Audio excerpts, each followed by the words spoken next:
بسم اللہ الرحمن الرحیم۔ السلام علیکم ساتھیو، میں ہوں محمد عارف لطیف۔ دوستو، آپ کی خدمت میں ایک دفعہ پھر سے لے کر حاضر ہوا ہوں U G C NET J R F کے اہم معروضی سوالات و جوابات۔ ساتھیو، آج کی اس کلاس میں ہم 20 سوالات کو حل کرنے کی کوشش کریں گے۔ میں امید کرتا ہوں یہ سبھی سوالات آپ کے یو جی سی نیٹ امتحان کے لیے بہت ہی کارآمد ثابت ہوں گے۔ تو چلیے بلا تاخیر اس کلاس کو شروع کرتے ہیں۔ شروع کرنے سے پہلے اس ویڈیو کو لائک کر لیں، اور جنہوں نے ابھی تک اس چینل کو سبسکرائب نہیں کیا ہے وہ ضرور اس چینل کو سبسکرائب کر لیں۔ تو چلیے شروع کرتے ہیں۔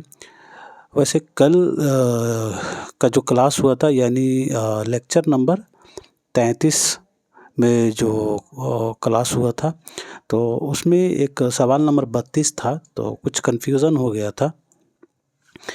اس کا صحیح جواب ویسے تو دوسرا تھا، لیکن میں نے جو ہے غلط بتا دیا تھا۔ آپشن جو ہے غلط الٹا پھلٹا میں نے بتا دیا تھا۔ تو یہاں آپ دیکھیے گا، آگاہ کاشمیری کا سفید خون صحیح جواب ہے۔ میں نے گوشہ عافیت بتا دیا تھا، تو آپ کریکٹ کر لیجئے گا۔ جن لوگوں نے لیکچر نمبر 33 دیکھا ہوگا اب وہ سمجھ پائیں گے۔ اب یہاں امتیاز علی تاج کا جو ہے یہ گونگی جورو، یہ تو ٹھیک تھا۔ محمد حسن کا یہ آپ کا جو ہے گوشہ عافیت تھا، میں نے سفید خون بتایا تھا، تو اسے کریکٹ کر لیجئے گا۔ آغا کاشمیری کا سفید خون ہے، اور محمد حسن کا گوشہ عافیت، اور حبیب تنویر کا جھاڑو۔ چلیے اب بڑھ جاتے ہیں اپنے سوال کی طرف۔ کہاں تک ہو گیا تھا؟ یہ تو ہو گیا تھا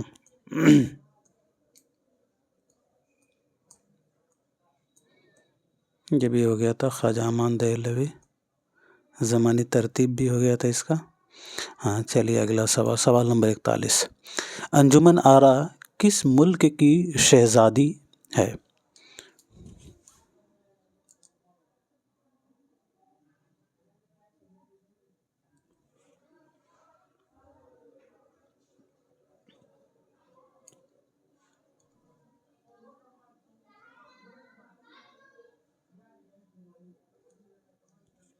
جی دوستو، تو سب سے پہلے بات کریں انجمن آرا جو ہے یہ کس داستان کا کردار ہے یا کس مثنوی کا کردار ہے، تو یاد رکھیے گا یہ داستان فسانہ عجائب کا کردار ہے۔ بہت ہی مشہور کردار ہے فسانہ عجائب انجمن آرا۔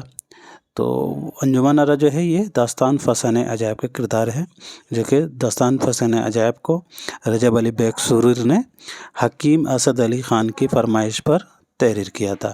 حکیم اسد علی کی فرمائش پر 1824 عیسوی میں تحریر کیا تھا رجب علی بیگ سرور نے۔ اور یہ داستان جو ہے شائع کب ہوئی تھی ساتھیوں؟ تو پہلی مرتبہ 1843 عیسوی میں یہ داستان شائع ہوئی تھی۔ تو یہاں سوال کیا ہے، انجمن آرا کس ملک کی شہزادی ہے؟ تو یاد رکھیے گا انجمن آرا ملک زرنگار کی شہزادی رہتی ہے۔ انجمن آرا جو ہے فسانہ عجائب کی ایک ہیروئن ہوتی ہے، اور یہ ملک زرنگار کی شہزادی اور جان عالم کی محبوبہ ہوتی ہے۔ جان عالم کا بھی اس میں کردار بہت ہی مشہور ہے داستان فسانہ عجائب میں۔ تو انجمن آرا جو ہے یہ جان عالم کی کیا رہتی ہے؟ تو محبوبہ رہتی ہے، محبوبہ رہتی ہے جان عالم کی۔ اور دوستو جان عالم یہ اس داستان کا بہت ہی مشہور کردار ہے، تو اسے ذہن میں رکھیے گا۔ اور بات کریں رجب علی بیگ سرور کی پیدائش وفات کی، تو ان کی پیدائش 1786 عیسوی کو ہوئی ہے لکھنؤ میں، اور وفات جو ہے بنارس میں 1869 عیسوی کو ہوئی ہے۔ فسانہ عجائب جو ہے یہ اس کی عبارت جو ہے انتہائی پرتکلف اور نہایت پیچیدہ ہے۔ تو یہ پوچھا جاتا ہے کہ آپ کے آپشن میں دیے رہیں گے کچھ داستان، اور وہاں آپ سے سوال کیا جائے گا کہ ان میں سے کون سے ایسی داستان ہے جس کی عبارت نہایت پرتکلف، نہایت پیچیدہ اور مقفع مسجع ہے۔ اس طرح سے سوال بنتا ہے، تو یاد رکھیے گا فسانہ عجائب ہے جس کی عبارت جو ہے انتہائی پرتکلف، نہایت پیچیدہ اور مقفع مسجع کے ہیں۔ بہت ہی مشکل عبارت ہے اس داستان کی۔ کلیئر؟ اور یاد رکھیے گا رجب علی بیگ سرور نے داستان فسانہ عجائب کے متن میں 18 مرتبہ تبدیلی انہوں نے کیا تھا۔ 18 مرتبہ انہوں نے تبدیلیاں کی تھی رجب علی بیگ سرور نے اس کے متن میں، اور ظاہر سی بات ہے انہوں نے جو ہے 18 مرتبہ تبدیلی کیوں کی ہوگی، کیونکہ اس کی عبارت جو ہے بہت ہی مشکل تھی، مقفع مسجع تھا اس میں، تو اسی لیے جو انہوں نے 18 مرتبہ جو ہے اس کے متن میں تبدیلی کی تھی۔ اور میر امن کے باغ و بہار کے جواب میں جو ہے رجب علی بیگ سرور نے داستان فسانہ عجائب کو لکھا تھا۔ تو یہ سبھی کچھ جو ہے یہ سبھی نکات جو ہے اس کے حوالے سے، داستان کے حوالے سے یاد ہونی چاہیے، کیونکہ ان سبھی نکات، ان سبھی پوائنٹس سے UGC نیٹ میں سوال بنتا ہے، ٹھیک ہے۔ تو ایک طرح سے ہم لوگوں کا ایک اچھا ریویژن ہو جائے گا، ایسے میں اگر ذکر کروں گا تو آپ لوگوں کا بہت ہی اچھا ریویژن ہو جائے گا۔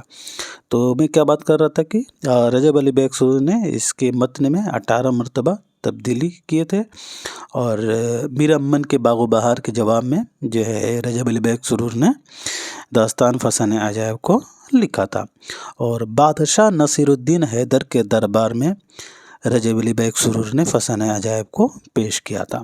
اگر آپ سے پوچھا جائے، ایک سیکنڈ،